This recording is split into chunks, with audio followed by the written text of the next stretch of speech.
ਜਿਹੜਾ ਉਹ ਰਾਮਪੁਰਾ ਫੂਲ ਵਿਧਾਨ ਸਭਾ ਹਲਕਾ ਬਲਕਾਰ ਸਿੱਧੂ ਦਾ ਇਹ ਜਿਹੜੀ ਜ਼ਮੀਨ ਹੈ ਕਿੰਨੀ ਕੁ ਪੁਰਾਣੀ ਹੈ, ਡੇਰੇ ਦੇ ਨਾਂ ਕੀ ਹੈ, ਵਿਵਾਦ ਇਹ 1856 ਚ ਮਹਾਰਾਜਾ ਭਰਪੂਰ ਸਿੰਘ ਆਫ ਨਾਭਾ ਉਹਨਾਂ ਨੇ ਦਾਨ ਕੀਤੀ ਸੀ। ਇਹ ਉਦੋਂ ਤੋਂ ਹੀ ਉਹਨਾਂ ਨੂੰ ਹਜ਼ਮ 'ਚ ਨਹੀਂ ਆਈ। ਇਹ ਉਦੋਂ ਦੀ ਇਹਨਾਂ ਨੂੰ ਹਜ਼ਮ ਨਹੀਂ ਆਈ। ਉਦੋਂ ਮਹਾਰਾਜਾ ਭਰਪੂਰ ਸਿੰਘ ਦੇ ਟਾਈਮ ਵੀ ਜਲਾਲ ਪਿੰਡ ਦੇ ਨੰਬਰਦਾਰਾਂ ਨੂੰ ਸਜ਼ਾ ਦਿੱਤੀ ਗਈ ਸੀ, ਮੇਰਾ ਮਹੀਨਾ ਅੰਦਰ ਭੇਜਦਾ ਸੀ। ਉਦੋਂ ਵੀ ਇਹ ਬਦਮਾਸ਼ੀ ਕਰਦੇ ਸੀ। ਦੇਖੋ ਐਸਜੀਪੀਸੀ ਦਾ ਇਹ ਕੀ ਹੁੰਦਾ, ਜਿੱਥੇ ਵੀ ਇਹਨਾਂ ਨੂੰ ਮੋਟੀ ਜਿਹੀ ਥਾਵਾਂ ਦਿਖਣ ਲੱਗੀਆਂ। 1963 ਚ ਕੀ ਕੀਤਾ ਐਸਜੀਪੀਸੀ ਨੇ, ਇਹਨਾਂ ਨੇ ਸਾਰੇ ਉਦਾਸੀ ਤੇ ਨਿਰਮਲੇ ਡੇਰਿਆਂ ਦੇ ਉੱਤੇ ਕਲੇਮ ਮਾਰਦਾ ਕਿ ਸਿੱਖ ਗੁਰਦੁਆਰਾ ਹੈ। Just to grab the land. Absolutely ਹਰ ਥਾਂ ਤੇ 1963 ਬਹੁਤ ਨੁਕਸਾਨ ਕੀਤਾ। ਉਦਾਸੀਆਂ ਨੇ ਕੀ ਕੀਤਾ ਜੀ, ਕਿਸੇ ਉਦਾਸੀਆਂ ਨੇ ਤਾਂ ਗ੍ਰੰਥ ਸਾਹਿਬ ਨੂੰ ਵਿਦਾ ਕਰਤਾ। 1967 ਤੋਂ ਜਜਮੈਂਟ ਦਿੱਤੀ ਗਈ ਸੁਪਰੀਮ ਕੋਰਟ ਨੇ। ਉਹਨਾਂ ਨੇ ਕਿਹਾ ਕਿ ਇਹ ਜਿਹੜੇ ਨਿਰਮਲੇ ਸਾਧੂ ਹੈ ਇਹ ਵੱਖਰੀ ਕੌਮ ਹੈ, ਇਹ ਤੁਸੀਂ ਇਹਨਾਂ ਨੂੰ ਮਤਲਬ ਇਹ ਨਹੀਂ ਹੋ ਸਕਦਾ ਕਿ ਸਿੱਖ ਉਹਨਾਂ ਤੋਂ ਅਲੱਗ ਹੈ। ਸੁਪਰੀਮ ਕੋਰਟ ਤੁਸੀਂ ਕਦੋਂ ਜਿੱਤੇ ਸੀ? ਮੈਂ 2011 ਚ ਸਿੱਧੂ ਹਥਿਆਰ ਸਪਲਾਈ ਕਰਦਾ ਸੀ। ਉਹ ਇਹ ਕਾਂਗੜ ਸਾਹਿਬ ਨੇ ਬੋਲਿਆ ਜੀ ਮੈਨੂੰ। ਮੈਂ 1992 ਪੁਲਿਸ ਵਾਲਿਆਂ ਨੇ ਫੜ ਲਿਆ ਜੀ। ਪੁਲਿਸ ਵਾਲਿਆਂ ਨੇ ਫੜ ਲਿਆ, ਦੀਆਂ ਲੱਤਾਂ ਚ ਕਰਤੀਆਂ ਚੌੜੀਆਂ। 92 ਤਾਂ ਬੜਾ ਨਾਂ ਸੀ, ਚੰਗਾ ਨਾਮ ਸੀ ਬਲਕਾਰ ਸਿੱਧੂ ਗਾਇਕ ਦੇ ਤੌਰ ਤੇ। ਸਟ੍ਰੈਚਰ ਤੇ ਲੈ ਕੇ ਆਏ, ਇਹੋ ਜਿਹਾ ਬੁਰੀ ਹਾਲਤ ਕਰ ਰੱਖੀ ਸੀ ਪੁਲਿਸ ਨੇ। ਦੂਜੇ ਦੋ ਬੰਦੇ ਮਰ ਗਏ ਸਿੱਧੂ ਦੀ ਤੇ ਕਾਂਗੜ ਸਾਹਿਬ ਨੇ ਆਪ ਦੇ ਇਹਨਾਂ ਦੇ ਸ਼ਬਦਾਂ ਚ ਹੈਗਾ। ਮੈਂ ਉਹ ਬੰਦਾ ਗਲਤ ਸੀ, ਪੂਰੀ ਚੜ੍ਹ ਤੋਂ ਉਦੋਂ ਨਹੀਂ ਸੀ, ਬਾਅਦ ਚ ਹੋਇਆ। ਉਹ ਤਾਂ ਹਿੱਲਣ ਜੋਗਾ ਨਹੀਂ ਹੋਣਾ ਜੀ, ਲੱਤਾਂ ਹੀ ਚੌੜੀਆਂ ਕਰਤੀਆਂ ਸੀ। ਸਤਿ ਸ਼੍ਰੀ ਅਕਾਲ, ਸਕਰੂਲ ਪੰਜਾਬ ਦੇਖੇ ਦਰਸ਼ਕਾਂ ਦਾ ਸਵਾਗਤ ਹੈ। ਲੰਮੇ ਸਮੇਂ ਤੋਂ ਆਪਣੇ ਗੀਤਾਂ ਰਾਹੀਂ ਚਰਚਾ ਦੇ ਵਿੱਚ ਰਹੇ ਗਾਇਕ ਬਲਕਾਰ ਸਿੱਧੂ ਸਿਆਸਤਦਾਨ ਬਣ ਗਏ ਨੇ। ਰਾਮਪੁਰਾ ਫੂਲ ਹਲਕੇ ਤੋਂ ਉਹਨਾਂ ਨੇ ਜਿੱਤ ਪ੍ਰਾਪਤ ਕੀਤੀ, ਆਮ ਆਦਮੀ ਪਾਰਟੀ ਦੀ ਟਿਕਟ ਤੇ ਚੋਣ ਲੜੀ। ਆਪਣੇ ਗੀਤਾਂ ਕਰਕੇ ਚਰਚਾ 'ਚ ਰਹੇ ਤੇ ਕਦੀ ਵਿਵਾਦਾਂ 'ਚ ਨਾ ਪਏ ਬਲਕਾਰ ਸਿੱਧੂ। ਐਤਕੀ ਵਿਵਾਦ ਦੇ ਵਿੱਚ ਨੇ। ਵਿਵਾਦ ਕੀ ਹੈ? ਕਿਸੇ ਇੱਕ ਧਾਰਮਿਕ ਸਥਾਨ ਦੀ ਜ਼ਮੀਨ ਦਾ। ਸਭ ਜਾਣਦੇ ਨੇ ਪੰਜਾਬ ਸਰਕਾਰ ਬੜੇ ਦਾਅਵੇ ਕਰ ਰਹੀ ਹੈ ਕਿ ਅਸੀਂ ਜਿਹੜੀਆਂ ਜ਼ਮੀਨਾਂ ਲੋਕਾਂ ਨੇ ਦੱਬੀਆਂ ਹੋਈਆਂ ਨੇ, ਭਾਵੇਂ ਉਹ ਧਾਰਮਿਕ ਸਥਾਨ ਨੇ, ਭਾਵੇਂ ਕਿਸੇ ਹੋਰ ਰੂਪ 'ਚ ਨੇ, ਛੁਡਾਉਣ 'ਚ ਲੱਗੇ ਹੋਏ ਆ। ਕੁਲਦੀਪ ਧਾਲੀਵਾਲ ਇਸ ਦੀ ਅਗਵਾਈ ਕਰ ਰਹੇ ਨੇ, ਪੰਚਾਇਤ ਮੰਤਰੀ ਪੰਜਾਬ। ਕੋਰਟ ਨੇ ਉਹਨਾਂ ਨੂੰ ਸੰਮਨ ਵੀ ਭੇਜ ਦਿੱਤੇ ਨੇ। ਇੱਕ ਮਾਮਲੇ 'ਚ ਕੋਈ ਵਧੀਕੀ ਉਹਨਾਂ ਨੇ ਕੀਤੀ, ਅਦਾਲਤ 'ਚ ਕੇਸ ਚੱਲ ਰਿਹਾ ਸੀ। ਤੇ ਹੁਣ ਇੱਕ ਮਾਮਲਾ ਅਜਿਹਾ ਹੀ ਬਲਕਾਰ ਸਿੱਧੂ ਨਾਲ ਜਿਹੜਾ ਹੈਗਾ ਸਾਹਮਣੇ ਆ ਰਿਹਾ, ਜੁੜਿਆ ਹੋਇਆ। ਮਾਮਲਾ ਕੀ ਹੈ, ਪੀੜਿਤ ਤੋਂ ਹੀ ਜਾਣਦੇ ਹਾਂ। ਸੋ ਸਵਾਮੀ ਈਸ਼ਵਰਦਾਸ ਸਿੰਘ ਜੀ, ਸਭ ਤੋਂ ਪਹਿਲਾਂ ਹੀ ਜਾਣਨਾ ਚਾਹਾਂਗੇ, ਜਿਹੜਾ ਉਹ ਰਾਮਪੁਰਾ ਫੂਲ ਵਿਧਾਨ ਸਭਾ ਹਲਕਾ ਬਲਕਾਰ ਸਿੱਧੂ ਦਾ ਇਹ ਜਿਹੜੀ ਜ਼ਮੀਨ ਹੈ ਕਿੰਨੀ ਕੁ ਪੁਰਾਣੀ ਹੈ, ਡੇਰੇ ਦੇ ਨਾਂ ਕੀ ਹੈ, ਵਿਵਾਦ ਕੀ ਹੈ? ਦੇਖੋ ਜੀ, ਇਹ ਡੇਰੇ ਦਾ ਨਾਂ ਹੈ ਡੇਰਾ ਗ੍ਰੰਥ ਸਾਹਿਬ। ਇਹ ਪਿੰਡ ਜਲਾਲ 'ਚ ਹੈਗੀ ਹੈ, ਰਾਮਪੁਰਾ ਫੂਲ 'ਚ। ਇਹ 1856 ਚ ਮਹਾਰਾਜਾ ਭਰਪੂਰ ਸਿੰਘ ਆਫ ਨਾਭਾ ਉਹਨਾਂ ਨੇ ਦਾਨ ਕੀਤੀ ਸੀ। ਇਹ ਉਦੋਂ ਤੋਂ ਹੀ ਉਹਨਾਂ ਨੂੰ ਹਜ਼ਮ 'ਚ ਨਹੀਂ ਆਈ। ਇਹ ਕਿੰਨੇ ਏਕੜ? 36.5 ਕਿੱਲੇ ਹੈਗੀ ਹੈ, ਦੋ ਸਾਈਡ ਤੇ ਹੈਗੀ, ਇੱਕ ਥਾਂ ਤੇ 12, ਇੱਕ ਥਾਂ ਤੇ ਉੱਧਰ। ਇਹ ਉਦੋਂ ਦੀ ਇਹਨਾਂ ਨੂੰ ਹਜ਼ਮ ਨਹੀਂ ਆਈ ਜੀ। ਉਦੋਂ ਮਹਾਰਾਜਾ ਭਰਪੂਰ ਸਿੰਘ ਦੇ ਟਾਈਮ ਵੀ ਜਲਾਲ ਪਿੰਡ ਦੇ ਨੰਬਰਦਾਰਾਂ ਨੂੰ ਸਜ਼ਾ ਦਿੱਤੀ ਗਈ ਸੀ, ਮੇਰਾ ਮਹੀਨਾ ਅੰਦਰ ਭੇਜਤਾ ਸੀ। ਉਦੋਂ ਵੀ ਇਹ ਬਦਮਾਸ਼ੀ ਕਰਦੇ ਸੀਗੇ। ਚਲੋ ਇਹ ਤੋਂ ਭਾਵ ਕਿਹਨਾਂ ਦੀ ਗੱਲ ਕਰ ਰਹੇ ਹੋ? ਪਿੰਡ ਵਾਲੇ ਲੋਕ ਜੀ, ਪਿੰਡ ਵਾਲੇ ਲੋਕ।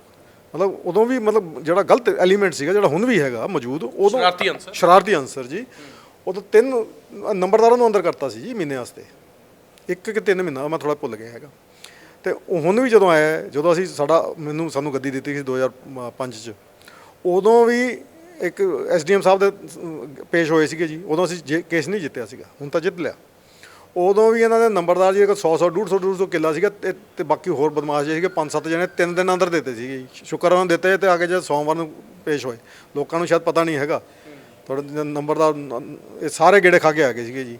ਹੁਣ ਤਾਂ ਬਾਅਦ 'ਚ ਫੜੀਆਂ ਮਾਰਦੇ ਹੋਣਗੇ। ਸਭ ਜਿਹੜੇ ਵੱਡੇ ਘੁੰਮਦੇ ਫੌਜੀ ਐਕਸ ਫੌਜੀ ਜੀ, ਸਾਰੇ ਗੇੜੇ ਖਾ ਕੇ ਆਏ ਸੀਗੇ ਜੀ। ਹੁਣ ਜੀ ਅਸੀਂ ਇਹ ਚੱਲਿਆ ਜੀ 1963 ਚ। ਦੇਖੋ SGPC ਦਾ ਇਹ ਕੀ ਹੁੰਦਾ, ਜਿੱਥੇ ਵੀ ਇਹਨਾਂ ਨੂੰ ਮੋਟੀ ਜਿਹੀ ਥਾਵਾਂ ਦਿਖਣ ਲੱਗੀਆਂ। 1963 ਚ ਕੀ ਕੀਤਾ SGPC ਨੇ, ਇਹਨਾਂ ਨੇ ਸਾਰੇ ਉਦਾਸੀ ਤੇ ਨਿਰਮਲੇ ਡੇਰਿਆਂ ਦੇ ਉੱਤੇ ਕਲੇਮ ਮਾਰਤਾ ਕਿ ਸਿੱਖ ਗੁਰਦੁਆਰਾ ਹੈ। Just to grab the land. Absolutely. ਸਾਡੀ ਜਿਹੜੀਆਂ ਗੱਦੀਆਂ ਹੁੰਦੀਆਂ ਗ੍ਰੰਥ ਸਾਹਿਬ ਦੇ ਅੱਗੇ ਹੁੰਦੀਆਂ, ਤਾਂ ਸਾਡਾ ਇਸ਼ਟ ਗੁਰੂ ਗ੍ਰੰਥ ਸਾਹਿਬ ਹੈਗਾ। ਉਹਨਾਂ ਨੇ ਕਲੇਮ ਮਾਰ ਲਿਆ ਕਿ ਇੱਥੇ ਤਾਂ ਗ੍ਰੰਥ ਸਾਹਿਬ ਪ੍ਰਕਾਸ਼ ਹੈ, ਸਾਡਾ ਸਿੱਖ ਡੇਰਾ ਹੈ, ਸਿੱਖ ਗੁਰਦੁਆਰਾ ਹੈ। ਉਹ ਲੋਕਾਂ ਨੂੰ ਕਈਆਂ ਦਾ ਦੱਬ ਗਏ ਜੀ। ਮੋਟੀਆਂ ਥਾਂ 'ਤੇ ਪਟਿਆਲੇ ਵੀ ਮੇਰੇ ਕੇਸ ਚਲੇ ਗਏ। ਹਰ ਥਾਂ 'ਤੇ 1963 ਬਹੁਤ ਨੁਕਸਾਨ ਕੀਤਾ। ਉਦਾਸੀਆਂ ਨੇ ਕੀ ਕੀਤਾ ਜੀ, ਕਿਸੇ ਉਦਾਸੀਆਂ ਨੇ ਤਾਂ ਗ੍ਰੰਥ ਸਾਹਿਬ ਨੂੰ ਵਿਦਾ ਕਰਤੀ ਕਿ ਸਾਡਾ ਕਬਜ਼ਾ ਨਾ ਕਰਨ। ਬਾਹਰੋਂ ਆਪਦੇ ਡੇਰਿਆਂ 'ਚ ਆਊਟ ਕਰਤਾ। ਜਦੋਂ ਪੱਕੇ ਤੌਰ ਤੇ ਸੁੱਖ ਹਾਸਨ ਕਰਤਾ, ਮਤਲਬ ਠੀਕ ਹੈ। ਸੁੱਖ ਹਾਸਨ ਤਾਂ ਕੀ ਤੌਰ ਤੇ, ਯਾਨੀ ਕੋਈ ਕਲੇਮ ਨਾ ਰਹੇ, ਯਾਨੀ ਸਥਾਨ ਖਤਮ ਕਰਤਾ ਗ੍ਰੰਥ ਸਾਹਿਬ ਦਾ। ਅਸੀਂ ਰੱਖਿਆ ਜੀ, ਸਾਡਾ ਤਾਂ ਹੈਗਾ, ਸਾਡੀ ਤਾਂ ਪੱਗ ਵੀ ਉੱਥੇ ਹੁੰਦੀ ਹੈ। ਜੋ ਰੌਲਾ ਹੋਇਆ 1967 ਚ ਫਿਰ ਜਜਮੈਂਟ ਦਿੱਤੀ ਗਈ ਸੁਪਰੀਮ ਕੋਰਟ ਨੇ। ਉਹਨਾਂ ਨੇ ਕਿਹਾ ਕਿ ਇਹ ਜਿਹੜੇ ਨਿਰਮਲੇ ਸਾਧੂ ਹੈ ਇਹ ਵੱਖਰੀ ਕੌਮ ਹੈ, ਇਹ ਤੁਸੀਂ ਇਹਨਾਂ ਨੂੰ ਮਤਲਬ ਇਹ ਨਹੀਂ ਹੋ ਸਕਦਾ ਕਿ ਸਿੱਖ ਉਹਨਾਂ ਤੋਂ ਅਲੱਗ ਹੈ। ਸੁਪਰੀਮ ਕੋਰਟ ਤੁਸੀਂ ਕਦੋਂ ਜਿੱਤੇ ਸੀ? ਮੈਂ 2011 ਚ ਜੀ। 2011 ਚ 12 ਜਨਵਰੀ 2011 ਚ 1963 ਚੱਲਿਆ ਜੀ ਕੇਸ 50 ਸਾਲ ਲੜਿਆ ਜੀ। ਹੁਣ ਦੀ ਗੱਲ ਕਰਦੇ ਆ, ਬਲਕਾਰ ਸਿੱਧੂ ਕਿੱਦਾਂ ਇਨਵੋਲਵ ਹੈ ਮਾਮਲੇ 'ਚ? ਐਂ ਹੈ ਜੀ, ਸਾਡੀ ਇਹ ਜ਼ਮੀਨ ਵਾਰੇ ਹੈਗੇ, ਉਹ ਬੈਠੇ ਹੈਗੇ ਸਾਹਮਣੇ, ਪਿੰਡ ਦੇ ਲੋਕ ਹੈਗੇ ਸਾਹਮਣੇ, ਉਹ ਜ਼ਮੀਨ ਇਹਨੂੰ ਐਂ ਹੈ ਜੀ, ਇਹਨੇ ਨਾ ਬਲਕਾਰ ਸਿੰਘ ਸਿੱਧੂ ਨੂੰ, ਚਲੋ ਉਦੋਂ ਤੱਕ ਨਹੀਂ ਸੀ ਕੰਟਰੋਵਰਸੀ, ਥੋੜੀ ਜਿਹੀ ਗੱਲ ਲਿਆਉਣੀ ਤੁਹਾਨੂੰ ਹੁਣ ਦੱਸ ਵੀ ਦਿੰਦੇ ਕਿ ਕੌਣ ਕਿਹੜੀ ਬਲਾ ਇਹ ਜੀ ਕਾਂਗੜ ਸਾਹਿਬ, ਜਦੋਂ ਜਿਹੜਾ ਗੁਰਪ੍ਰੀਤ ਕਾਂਗੜ ਹੈ, ਇਹਨਾਂ ਦੇ ਆਪ ਬੋਲਦੇ ਵੀ ਰਹਿੰਦੇ ਸੀ ਸੱਥਾਂ ਜਦੋਂ ਸਾਰੀ ਟਾਈਮ, ਤੇ ਜਦੋਂ ਇਲੈਕਸ਼ਨ ਦੇ ਟਾਈਮ, ਕਿ ਕਹਿੰਦੇ ਇਹਨੂੰ 1992 ਚ ਇਹ ਹਥਿਆਰ ਸਪਲਾਈ ਕਰਦਾ ਸੀ ਜੀ, ਆਪਦੇ ਡਰਮਾਂ ਚ ਲੁਕਾ ਕੇ, ਜਿਹੜਾ ਹੁੰਦਾ ਨਾ ਜਦੋਂ ਚੌਕੜੀ ਜੀ ਜਾਂਦੀ ਹੈ, ਤੇ ਉਹ ਪੁਲਿਸ ਵਾਲੇ ਚੱਕਰ ਖਾਈ ਫਿਰਨ ਇਹਨਾਂ ਅੱਤਵਾਦੀਆਂ ਨੂੰ, ਕਹਿੰਦੇ ਯਾਰ ਹਥਿਆਰ ਕਿੱਧਰੋਂ ਆਈ ਜਾਂਦੇ, ਉਹਨਾਂ ਨੂੰ ਫੜ ਲਿਆ, 2 ਬੰਦੇ ਹੋਰ ਫੜ ਲਏ ਜੀ ਨਾਲ। ਕਿਹਦੀ ਗੱਲ ਕਰ ਰਹੇ ਹੋ? ਬਲਕਾਰ ਸਿੱਧੂ ਜੀ। ਸਿੱਧੂ ਹਥਿਆਰ ਸਪਲਾਈ ਕਰਦਾ ਸੀ? ਹਾਂਜੀ ਉਹ ਇਹ ਕਾਂਗੜ ਸਾਹਿਬ ਨੇ ਬੋਲਿਆ ਜੀ, ਮੈਂ ਅੱਛਾ ਠੀਕ ਹੈ। 1992 ਪੁਲਿਸ ਵਾਲਿਆਂ ਨੇ ਫੜ ਲਿਆ ਜੀ, ਪੁਲਿਸ ਵਾਲਿਆਂ ਨੇ ਫੜ ਲਿਆ, ਦੀਆਂ ਲੱਤਾਂ ਚ ਕਰਤੀਆਂ ਚੌੜੀਆਂ। 92 ਵਿੱਚ ਤਾਂ ਬੜਾ ਨਾਂ ਸੀ, ਚੰਗਾ ਨਾਮ ਸੀ ਬਲਕਾਰ ਸਿੱਧੂ ਗਾਇਕ ਦੇ ਤੌਰ ਤੇ। ਉਹੀ ਬਚੇ ਆ ਨਾ ਜੀ, ਤੁਹਾਨੂੰ ਦੱਸਦਾ ਕਿਵੇਂ ਬਚੇ ਨਾ, ਉਹ ਕਾਂਗੜ ਸਾਹਿਬ ਦੇ ਆਪਦੇ ਉਹਨਾਂ ਦੇ ਬਿਆਨਾਂ ਦੇ ਮੁਤਾਬਕ ਜਿਹੜੀ ਇਹਨਾਂ ਨੇ ਬੋਲਦੇ ਰਹੇ, ਉਹਨਾਂ ਨੇ ਫੜ ਲਿਆ। ਇਹ ਉੱਥੋਂ ਕਾਂਗੜ ਦਾ ਇਹ ਦੋਹਤਾ ਹੈ ਜੀ, ਬਲਕਾਰ ਸਿੰਘ ਸਿੱਧੂ। ਇਹ ਸਾਰੇ ਇਹਨਾਂ ਦੇ ਰੋਤ ਹੋ ਗਏ ਉਹਨਾਂ ਕੋਲ ਪਹੁੰਚ ਕੇ, ਕਾਂਗੜ ਹੋਣਾ ਕੋਈ ਕਾਂਗੜ ਹੋ ਰਿਹਾ। ਫਿਰ ਐਸਐਸਪੀ ਸਾਹਿਬ ਬਠਿੰਡੇ ਕੋਲ ਗਏ, ਉਹ ਕਹਿੰਦੇ ਕਿਹੜੇ ਬੰਦੇ ਦੀ ਗੰਦੇ ਦੀ ਤੂੰ ਗਲਤ ਕਰੀ ਜਾਂਦਾ, ਤੂੰ ਕਿਉਂ ਛਡਾਉਣ ਨੂੰ ਆਇਆ? ਉਹ ਕਹਿੰਦੇ ਜੀ ਸਾਡਾ ਦੋਹਤਾ ਜੀ ਕਰਕੇ। ਫਿਰ ਆਈ ਜੀ, ਮੈਂ ਕਿਹਾ ਚੰਦਰ ਸ਼ੇਖਰ ਹੁੰਦੇ ਸੀ ਸ਼ਾਇਦ, ਉਹਨਾਂ ਕੋਲ ਗਏ, 3 ਫੰਡੇ ਫੜੇ ਗਏ ਸੀ। ਇਹਨੂੰ ਸਟ੍ਰੈਚਰ ਤੇ ਲੈ ਕੇ ਆਏ, ਇਹੋ ਜਿਹਾ ਬੁਰੀ ਹਾਲਤ ਕਰ ਰੱਖੀ ਸੀ ਪੁਲਿਸ ਨੇ। ਦੂਜੇ 2 ਬੰਦੇ ਮਰ ਗਏ ਸਿੱਧੂ ਦੀ ਜੀ। ਤੇ ਕਾਂਗੜ ਸਾਹਿਬ ਨੇ ਆਪ ਦੇ ਇਹਨਾਂ ਦੇ ਸ਼ਬਦਾਂ 'ਚ ਹੈਗਾ, ਤੇ ਮੈਂ ਬੰਦਾ ਗਲਤ ਸੀ, ਪੂਰੀ ਚੜ੍ਹ ਉਦੋਂ ਨਹੀਂ ਸੀ, ਬਾਅਦ 'ਚ ਹੋਇਆ। ਉਹ ਤਾਂ ਹਿੱਲਣ ਜੋਗਾ ਨਹੀਂ ਹੋਣਾ ਜੀ, ਲੱਤਾਂ ਹੀ ਚੌੜੀਆਂ ਕਰਤੀਆਂ ਸੀਗੀਆਂ। ਤੇ ਹੁਣ ਕੀ ਇਹਦੀ ਆਦਤ ਛੱਡਦੀ ਨਹੀਂ ਜੀ। ਤੇ ਹੁਣ ਇਹ ਤੇ ਬੂਟਾ ਸਿੰਘ ਕਰਕੇ ਇਹਨਾਂ ਦੇ ਪਿੰਡ 'ਚ ਹੈਗਾ ਜੀ, ਸਾਡੇ ਜਲਾਲ 'ਚ ਪਿੰਡ ਤਾਂ ਮੇਰਾ ਵੀ ਬਣ ਗਿਆ, ਕਿਉਂਕਿ ਮੇਰਾ ਡੇਰਾ ਉੱਥੇ। ਉਹਦੇ ਕੋਲ 3.5 ਏਕੜ ਜ਼ਮੀਨ ਹੈ ਜੀ। ਉਹਦਾ ਪੜਦਾਦਾ ਡਾਕੂ ਹੁੰਦਾ ਸੀ, ਜਗੀਰਾ ਡਾਕੂ। ਉਹਦਾ ਪਿਓ ਅੱਤਵਾਦੀ, ਉਹਨੂੰ ਮਾਰਤਾ ਸੀ ਜਗੀਰੇ ਡਾਕੂ ਨੂੰ ਜੀ ਪੁਲਿਸ ਨੇ। ਇਹਦਾ ਪਿਓ ਸੀਗਾ, ਉਹਨੂੰ ਮਾਰਤਾ ਸੀ। ਪਿਓ ਕੌਣ? ਬੇਅੰਤ ਸਿੰਘ ਜੀ, ਆਪ ਬੂਟਾ ਸਿੰਘ ਹੈ ਜੀ, ਆੜਤੀ ਹੈ ਜੀ। ਇੱਕ ਆੜਤੀ ਹੈ ਜਿਹਦੇ ਕੋਲ 3.5 ਕਿੱਲੇ ਹੋਵੇ, ਤੇ 10-15 ਪਿੰਡਾਂ 'ਚ ਇਹਦੀ ਆੜਤ ਚੱਲਦੀ ਹੋਵੇ 100 ਕਰੋੜ ਦੀ, ਕਿਵੇਂ ਹੋ ਸਕਦਾ ਜੀ? ਪੈਸੇ ਉਹਦੇ ਪਿਓ ਨੇ ਮਤਲਬ ਮਾਰ ਕੇ ਆਪਣੇ ਆਮ ਬੰਦਿਆਂ ਨੂੰ ਮਾਰ ਕੇ ਲਿੱਤੇ ਜੀ ਸਾਰੇ। ਤੇ ਜਾਂ ਇਹ ਵੀ ਕੁਝ ਕਰਦਾ ਹੈਗਾ। ਇਹਦੀ ਇਨਕੁਆਇਰੀ ਮੈਂ ਲਿਖਿਆ ਸੀ ਕਿ ਹੋਣੀ ਚਾਹੀਦੀ ਹੈ ਜੀ, ਈਡੀ ਤੋਂ ਹੋਣੀ ਚਾਹੀਦੀ ਹੈ, ਇਹਦੀ ਹੋਣੀ ਚਾਹੀਦੀ ਹੈ ਆਪਣੇ ਇਹਨੂੰ ਕੀ ਕਹਿੰਦੇ ਹੁੰਦੇ ਆ, ਵਿਜੀਲੈਂਸ ਵਾਲਿਆਂ ਤੋਂ। ਕੋਈ ਕੁਝ ਨਹੀਂ ਹੋ ਰਿਹਾ ਜੀ। ਇਹ ਬਲਕਾਰ ਸਿੱਧੂ ਦਾ ਸਪੋਰਟਰ ਹੈ ਜੀ।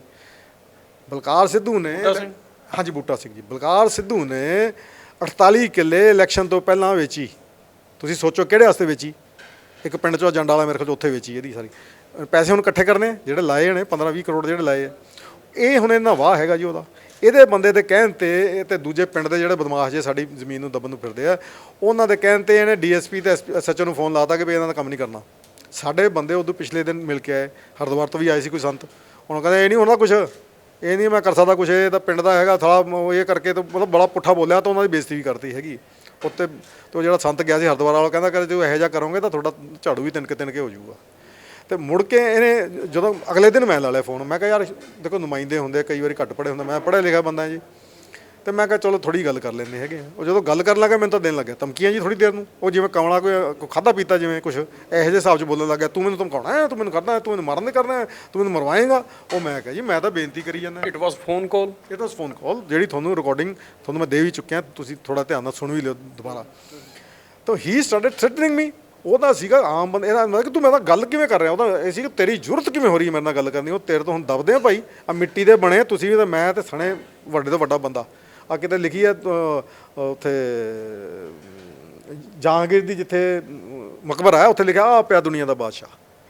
ਉੱਥੇ ਇੱਕ ਪਲੇਕ ਲੱਗੀ ਹੈ, ਪਲੈਕ ਐਂ ਕਰਕੇ ਪਲੇਟ ਲੱਗੀ ਹੈ, ਜਿੱਥੇ ਲਿਖਿਆ ਆ ਪਿਆ ਦੁਨੀਆ ਦਾ ਬਾਦਸ਼ਾਹ ਜਿਹੜਾ ਘਾਉਂਦਾ ਸੀ ਮੇਰੇ ਕੋਲ। ਸਾਰੀ ਦੁਨੀਆ ਆਪਾਂ ਤੁਰ ਜਾਣੀ, ਮਿੱਟੀ ਆਪਾਂ ਸਾਰੇ। ਸਿੱਧੂ ਦਾ ਮੋਟਿਵ ਕੀ ਹੈ ਜੇ ਫਰਜ਼ ਕਰੋ ਤੁਹਾਡੀ ਜ਼ਮੀਨ ਛੁਡਾਉਣਾ ਵੀ ਚਾਹੁੰਦੇ ਆ ਤੁਹਾਡੇ ਕੋਲੋਂ?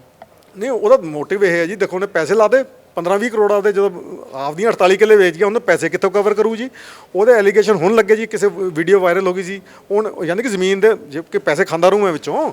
ਬਾਕੀ ਇਹਦਾ ਹੁਣੇ ਰਾਮਪੁਰਾ ਫੂਲ ਦੀ ਜੋ ਸੀਗੀ ਟਰੱਕ ਯੂਨੀਅਨ, ਉੱਥੇ ਹੁਣ ਬੰਦੇ ਨੇ ਵੀਡੀਓ ਵਾਇਰਲ ਹੋ ਗਈ, ਉਹ ਕਹਿੰਦੇ ਸਾਡੇ ਤੋਂ 60 ਲੱਖ ਮੰਗਦਾ। ਹੁਣ ਇਹ ਕਵਰ ਤਾਂ ਕਰਨੇ ਜੀ, ਇਹ ਕਵਰ ਕਰਨ 'ਚ ਹੈਗੇ ਪੈਸੇ ਕਿ ਮੈਂ ਜਿਹੜੇ ਲਾਏ ਹੈ। ਹਰ ਥਾਂ 'ਤੇ ਇੰਟਰਫੇਅਰ ਕਰਦਾ ਕਿ ਮੈਂ ਹੁਣ ਸਾਡੇ ਨਾਲ ਦੇਖੋ ਜੀ, ਧਾਰਮਿਕ ਥਾਂ 'ਤੇ ਜੇ ਕਰਦਾ ਤਾਂ ਇਹਦੀ ਐਕਟ 42 ਆਫ 1991 ਹੈਗਾ ਜੀ, ਇਹ 3 ਸਾਲ ਦੀ ਬਾਮੁਸ਼ੱਕਤ ਕੈਦ ਹੈ। ਤੇ ਉਹ ਇਹ ਸਾਰਿਆਂ ਨੂੰ ਸ਼ਾਹ ਦੇਈ ਬੈਠਾ। ਸਾਨੂੰ ਤਾਂ ਹਰ ਥਾਂ ਜਿੱਥੇ ਵੀ ਜਾਈਏ ਕਹਿੰਦਾ ਸਾਧ ਨੂੰ ਚੱਕ ਦਾਂਗੇ, ਮਾਰ ਦਾਂਗੇ। ਇੱਥੇ ਜਾਈਏ ਮੇਰਾ ਪਟਿਆਲੇ ਡੇਰਾ ਜੀ, ਉਹ 12 ਕਿੱਲੇ ਉੱਥੇ ਜੀ, ਉੱਥੇ ਜੇ ਵੜਦੇ ਕਹਿੰਦੇ ਕਿ ਤੈਨੂੰ ਚੱਕ ਦਾਂਗੇ ਸਾਨੂੰ ਸਾਧੂ ਤਾਂ ਕੁਝ ਸਮਝਦੇ ਕੁਝ ਨਹੀਂ ਜੀ। ਪਿੰਡ ਜਾਈਏ ਤਾਂ 506 ਉਹ ਸਾਡੀ ਮੇਰੀ ਪੈਲੀ ਨੂੰ ਤੇ ਮੇਰੀ ਜ਼ਮੀਨ ਨੂੰ ਦੱਬਣ ਲੱਗੇ ਸੀਗੇ। ਸਾਨੂੰ ਤਾਂ ਹਰ ਪਾਸੋਂ ਖਤਰਾ ਕਰ ਰੱਖਿਆ ਜੀ। ਮੈਨੂੰ ਦੱਸੋ ਕੋਈ ਛੱਡਦੇ ਕਿੱਥੋਂ ਹੈ? ਕਿਸੇ ਨੇ ਕੋਈ ਹਲੇ ਤੱਕ, ਮੈਂ ਲਿਖੀ ਸੀਐਮ ਸਾਹਿਬ ਨੂੰ ਵੀ ਲਿਖਿਆ, ਮੈਂ ਪ੍ਰਾਈਮ ਮਿਨਿਸਟਰ ਸਾਹਿਬ ਨੂੰ ਵੀ ਲਿਖਿਆ ਕਿ ਜੀ ਮੇਰੀ ਜਾਨ ਮਾਲ ਨੂੰ ਖਤਰਾ ਹੈ ਤੇ ਜ਼ਿੰਮੇਵਾਰੀ ਇਹਨਾਂ ਤੁਹਾਡੇ ਤੇ ਆ ਜੂਗੀ ਮੁੜ ਕੇ। ਹੁਣ ਵੀ ਕਹਿੰਦਾ, ਓਪਨਲੀ ਕਹਿੰਦਾ, it will all fall down upon the government if something happens to me. I do not carry a gun. ਮੈਂ ਨੈਸ਼ਨਲ ਡਿਫੈਂਸ ਅਕੈਡਮੀ 3 ਸਾਲ ਲਾ ਕੇ ਹੈ ਕਰਕੇ ਉੱਥੋਂ ਗਿਆ। ਮੈਂ ਪਬਲਿਕ ਸਕੂਲ ਦਾ ਪੜ੍ਹਿਆ ਮੈਂ, ਰੱਬ ਦੀ ਕਿਰਪਾ ਨਾਲ 2-4 ਕਿਤਾਬਾਂ ਵੀ ਪੜ੍ਹੀਆਂ ਵੀ, ਅੱਗੇ ਵੀ ਥੋੜ੍ਹੀਆਂ ਡਿਗਰੀਆਂ ਲਈ ਬੈਠੇ, PhD ਦੀ ਹੈਗੀਆਂ। ਲੇਕਿਨ ਇਹ ਹੈ ਕਿ ਵੀ ਇਹਨਾਂ ਤੋਂ ਡਰਦੇ ਤਾਂ ਹੈ ਨਹੀਂ। ਅਸੀਂ ਗ੍ਰੰਥ ਸਾਹਿਬ ਦੇ ਧਾਰਨੀ ਹੈਗੇ ਆ, ਉਸ ਦੇ ਹਿਸਾਬ 'ਚ ਅਸੀਂ ਚੱਲਦੇ ਹੈਗੇ। ਇਹ ਨਹੀਂ ਛੱਡਦੇ ਜੀ। ਹੁਣ ਇਹਨੂੰ ਕੋਈ ਝੂਠ ਸਾਰਾ ਸ਼ਰਮ ਝੂਠ, ਇਹਨੇ ਉੱਥੋਂ ਜੇ ਕਬਜ਼ੇ ਕਰਾਉਂਦਾ, ਹੁਣ ਜੇ ਕੱਲ ਮੈਨੂੰ ਮਰਵਾ ਦੇਣ ਜੀ, ਉਹਨਾਂ ਨੂੰ ਕਹਿਣਾ ਚੱਕਦੇ ਜਦੋਂ ਸਾਧ ਆਉਂਦਾ। ਮੈਂ ਪਿੰਡ 'ਚ ਨਹੀਂ ਵੜਨ ਜੋਗਾ ਜੀ, ਡੇਰੇ 'ਚ ਨਹੀਂ ਵੜਨ ਜੋਗਾ ਜੀ, ਮੈਂ ਪਿੰਡ 'ਚ ਆਪਦੇ ਪਿੰਡ 'ਚ ਵੀ ਨਹੀਂ ਵੜਨ ਜੋਗਾ ਜੀ। ਮੈਨੂੰ ਉੱਥੇ ਗਿਆ, ਮੈਂ SSP ਸਾਹਿਬ, ਮੈਂ ਪ੍ਰਾਈਮ ਮਿਨਿਸਟਰ ਸਾਹਿਬ ਨੂੰ ਚਿੱਠੀ ਲਿਖਤੀ। ਮੈਂ ਕਿਹਾ ਜੀ ਮੇਰੀ ਜਾਨ ਮਾਲ ਨੂੰ ਖਤਰਾ। ਮੈਂ ਕਿਹਾ ਪਿੰਡ ਦੇ ਤੁਸੀਂ ਇਹਨਾਂ ਦਾ ਕੋਈ ਅਸਲਾ ਤਾਂ ਲਓ। ਉਹ SSP ਸਾਹਿਬ ਤਾਂ ਕਹਿਣ ਨੂੰ ਚੰਗੇ ਆ, ਉਹ ਜੀ ਨਹੀਂ ਕਿ nothing will happen, you go. ਉਹ ਮੈਂ ਕਿਹਾ ਜੀ ਯੂ ਆਰ ਸਿਟਿੰਗ ਹੈ, they kill me over there, why should I go there? ਮੈਂ ਕਿਹਾ I am not going to go, ਮੈਂ ਨਹੀਂ ਜਾਂਦਾ। ਮੈਂ ਕਿਹਾ ਹੂ ਇਜ਼ ਦਾ ਰਿਸਪੌਂਸਿਬਲ? ਹਾਂ ਨਹੀਂ ਉਹੀ। ਮੈਂ ਕਿਹਾ ਜੀ ਤੁਸੀਂ ਇੱਥੇ ਕਹੀ ਜਾਂਦੇ। ਮੈਂ ਕਿਹਾ ਤੁਸੀਂ ਉਹਨਾਂ ਦੀ ਘੱਟੋ ਘੱਟ ਜਾਂ ਤਾਂ ਲਾਇਸੈਂਸ ਜ਼ਬਤ ਕਰੋ, ਜਾਂ ਲਾਇਸੈਂਸ ਕੈਂਸਲ ਕਰੋ, ਤਾਂ ਜਾਂ ਤੁਸੀਂ ਜ਼ਬਤ ਕਰੋ, ਕੁਛ ਤਾਂ ਕਰੋ। ਉਹ ਹੁਣ ਐਡੇ ਕਹਿੰਦੇ ਸਭ ਕੇ ਪਾਸ ਹੀ ਹੋਤਾ ਹੈ ਇਹ ਤਾਂ यहाँ ਪੰਜਾਬ ਮੇਂ ਬੰਦੂਕ। ਤਾਂ ਮੈਂ ਕਿਹਾ ਜੀ ਸਾਰੇ ਥ੍ਰੈਟਨ ਤਾਂ ਨਹੀਂ ਕਰਦੇ? ਮੈਨੂੰ ਹਰ ਬੰਦਾ ਮਾਰਨ ਨੂੰ ਫਿਰਦਾ, ਮੈਨੂੰ ਸਮਝ ਨਹੀਂ ਆਉਂਦੀ ਕਿ ਮੈਂ ਜਾਵਾਂ ਕਿੱਧਰ। ਮੁੱਖ ਮੰਤਰੀ ਤੋਂ ਆਸ ਲੱਗਦੀ ਹੈ? ਦੇਖੋ ਜੀ ਆਸ ਤਾਂ ਬੜੀ ਹੈ, ਪਰ ਦੇਖੋ ਅੱਜ ਅਸੀਂ ਮੈਮੋਰੈਂਡਮ ਦੇਣ ਗਏ ਹਾਂ ਜੀ। ਆਹ ਤੁਹਾਨੂੰ ਮੈਮੋਰੈਂਡਮ ਚੀਫ ਮਿਨਿਸਟਰ ਸਾਹਿਬ ਦੇ ਗਏ ਹਾਂ ਜੀ। ਉੱਥੇ ਬਾਹਰ ਗਏ ਆ ਤਾਂ ਉਹ ਕਹਿੰਦੇ ਜੀ ਕਿ ਅੱਜ ਤਾਂ ਜੀ ਛੁੱਟੀ ਹੈ। ਉਹ ਮੈਂ ਕਿਹਾ ਜੀ ਕੋਈ ਛੋਟੇ ਤੋਂ ਛੋਟਾ ਕੋਈ ਬੰਦਾ, ਤਾਂ ਕਹਿੰਦੇ ਜੀ ਕੋਈ ਨਹੀਂ ਅੰਦਰ। ਮੈਂ ਕਿਹਾ ਜੀ ਕੋਈ ਇੱਕ ਚਪੜਾਸੀ ਤਾਂ ਹੋਊ, ਕੋਈ ਤਾਂ ਹੋਊ। ਉਹ ਮੈਨੂੰ ਇੱਕ ਛੋਟੇ ਜਿਹੇ ਇੰਸਪੈਕਟਰ ਨੇ ਤੋਰਤਾ। ਮੈਂ ਮਹਾਮੰਡਲੇਸ਼ਵਰ ਹੈ ਜੀ। ਮਹਾਮੰਡਲੇਸ਼ਵਰ ਇਜ਼ ਇਕੁਅਲੈਂਟ ਟੂ ਦਾ ਅਕਾਲ ਤਖਤ ਤੇ ਦੂਜੇ ਤਖਤਾਂ ਦੇ ਬਰਾਬਰ। ਕਿ ਤੂੰ ਇੱਜ਼ਤਮਾਨ ਤਾਂ ਪਾਲਾ ਯਾਰ, ਇੱਕ ਬੰਦਾ ਛੋਟੇ ਜਿਹੇ ਬੰਦੇ ਤੋਂ ਫੜ ਲਓ। ਮੈਂ ਕਿਹਾ ਜੀ ਮੈਂ ਕੋਈ CM ਸਾਹਿਬ ਨੂੰ ਮਿਲਣਾ ਨਹੀਂ ਚਾਹੁੰਦੇ, ਅਸੀਂ ਤਾਂ ਰਿਮਾਈਂਡਰ ਕਰਨਾ ਚਾਹੁੰਦੇ ਜਿਹੜੀ 30 ਤਰੀਕ ਨੂੰ ਅਸੀਂ ਪਾਈ ਹੈ ਕਿ ਭਾਈ ਕੋਈ ਐਕਸ਼ਨ ਲਓ। ਆਹ ਥੱਲੇ ਲਿਖਿਆ ਜੀ ਕਿ ਜੋ ਆਪਦੀ ਸਹੂਲੀਅਤ ਦੇ ਹਿਸਾਬ 'ਚ ਤੁਸੀਂ ਸਾਨੂੰ ਟਾਈਮ ਦੇ ਦਿਓ ਜੀ। ਮਿਲਣ ਨਹੀਂ ਗਏ ਸੀ। ਮੈਮੋਰੈਂਡਮ ਫੜਨ ਵਾਲਾ ਨਹੀਂ ਹੈਗਾ ਜੀ। ਤੁਸੀਂ ਸੋਚੋ ਪੰਜਾਬ ਦੀ ਸਰਕਾਰ ਦੀ ਕੀ ਹਾਲਤ ਹੋਣੀ ਹੈ ਕਿ ਕੋਈ ਅਫਸਰ ਹੈ ਨਹੀਂ ਉੱਥੇ। MLA ਜਾਈ ਜਾਂਦੇ ਜੀ, ਬੰਦੇ ਜਾਈ ਜਾਂਦੇ। ਇੱਕ ਛੋਟਾ ਮੋਟਾ ਉਹਨਾਂ ਦਾ ਸਟਾਫ ਦਾ ਬੰਦਾ ਨਿਕਲ ਕੇ ਗੇਟ ਤੇ ਆ ਕੇ ਨਹੀਂ ਫੜ ਸਕਿਆ ਜੀ, ਜਾਂ ਸਾਨੂੰ ਅੰਦਰ ਲੈ ਜਾ। ਅੰਦਰ ਤਾਂ ਕੀ ਲੈ ਕੇ ਜਾਣਾ ਸੀ ਜੀ, ਗੇਟ ਤੇ ਖੜਾ ਕਰ ਲਿਆ। ਉਹ ਦਿਖਾਈ ਵੀ ਜਾਂਦਾ। ਉਹ ਹਿੰਦੂ ਐਲੀਮੈਂਟ ਸੀਗਾ ਜੀ, ਉਹਦੀ ਕੋਈ ਸਿਹਤ ਤੇ ਫਰਕ ਨਹੀਂ। ਉਹਨੂੰ ਪੈਸੇ ਮਿਲਦੇ ਤਨਖਾਹ ਦੀ, ਉਹ ਕਹਿੰਦਾ ਨਹੀਂ ਅਭੀ ਤਾਂ ਨਹੀਂ ਮਿਲ ਸਕਤੇ ਜੀ। ਉਹ ਮੈਂ ਕਿਹਾ ਮਿਲਣਾ ਹੈ ਹੀ ਨਹੀਂ। ਮੈਂ I do not want to meet the chief minister. I have just come to give you the memorandum. Let any law official, including even the peon, let him take it. ਕਿ ਲੈ ਤਾਂ ਲਓ ਯਾਰ ਤੁਸੀਂ। ਆ ਗਿਆ ਜੀ। ਹੁਣ ਇਹਨੂੰ ਮੈਂ ਭੇਜੂ, ਕਿਸੇ ਨੇ ਲਿੱਤਾ, ਤੁਹਾਡੇ ਸਾਹਮਣੇ ਆ ਰਿਹਾ ਜੀ। ਇਹਨੂੰ ਮੈਂ ਹੁਣ ਰਜਿਸਟਰਡ ਪੋਸਟ ਤੇ ਭੇਜੂਗਾ ਜੀ CM ਸਾਹਿਬ ਨੂੰ। ਤੇ ਉਮੀਦ ਕਰਦੇ ਹਾਂ ਜਿਵੇਂ ਬਲਕਾਰ ਸਿੰਘ ਸਿੱਧੂ ਤੁਸੀਂ ਗੱਲ ਕਰਦੇ, ਜਦੋਂ ਇਹਦੇ ਦੂਜੇ ਬੰਦੇ ਨੂੰ ਕਹਿ ਰਿਹਾ ਉਹਨੂੰ ਕਹਿੰਦੇ ਚੇਪ ਦੇ ਜਦੋਂ ਆਉਂਦਾ ਸਾਧ। ਮੈਨੂੰ ਕੌਣ ਛੱਡਦਾ ਜੀ? ਮੈਨੂੰ ਕੋਈ ਛੱਡ ਨਹੀਂ। ਮੈਨੂੰ ਸਮਝ ਨਹੀਂ ਆ ਰਿਹਾ। ਹੁਣ ਦੱਸੋ ਕਿਹੜੇ ਖੂਹ 'ਚ ਮਾਰੀਏ ਛਾਲ। ਸੋ ਇਹ ਡਾਕਟਰ ਸਵਾਮੀ ਈਸ਼ਵਰਦਾਸ ਸਿੰਘ ਜੀ ਨੇ ਦੱਸਿਆ ਕਿ ਪਿੰਡ ਜਲਾਲ ਦੇ ਵਿੱਚ ਜਿਹੜੀ ਉਹ ਲੰਬੇ ਸਮੇਂ ਤੋਂ ਜਿਹੜੀ ਜ਼ਮੀਨ ਇਹਨਾਂ ਦੇ ਡੇਰੇ ਨੂੰ ਜਿਹੜੀ ਮਿਲੀ ਹੋਈ ਹੈ, ਉਸ ਨੂੰ ਲੈ ਕੇ ਹੁਣ ਬਲਕਾਰ ਸਿੰਘ ਸਿੱਧੂ ਜਿਹੜਾ ਹੈਗੇ ਨੇ ਜ਼ਮੀਨ ਹਥਿਆਣਾ ਚਾਹੁੰਦੇ ਨੇ, ਕਬਜ਼ਾਣਾ ਚਾਹੁੰਦੇ ਨੇ। ਮੋਟਿਵ ਸਿਰ ਇਹੀ ਹੈ ਇਲੈਕਸ਼ਨਾਂ 'ਚ ਜਿਹੜਾ ਹੈਗਾ ਵੀ ਉਹਨਾਂ ਨੇ ਪੈਸਾ ਖਰਚਿਆ ਉਹ ਕਿਸ ਤਰ੍ਹਾਂ ਪੂਰੀ ਕਰਨੀ ਹੈ, ਤੇ ਇਸ ਤਰ੍ਹਾਂ ਲੋਕਾਂ ਨਾਲ ਧੱਕੇਸ਼ਾਹੀਆਂ ਕਰ ਰਹੇ ਨੇ। ਮੁੱਖ ਮੰਤਰੀ ਤੱਕ ਪਹੁੰਚਣ ਦੀ ਕੋਸ਼ਿਸ਼ ਇਹਨਾਂ ਨੇ ਸ਼ੁਰੂ ਕੀਤੀ ਹੋਈ ਹੈ। ਸਿੱਟਾ ਕੀ ਨਿਕਲਦਾ ਬੜੀ ਛੇਤੀ ਸਾਹਮਣੇ ਆ ਜਾਏਗਾ। ਵਿਜੇ ਪ੍ਰਦੀਪ ਦੇ ਨਾਲ ਬਲਜੀਤ ਮਰਵਾਹਾ, ਸਕਰੋਲ ਪੰਜਾਬ, ਚੰਡੀਗੜ੍ਹ।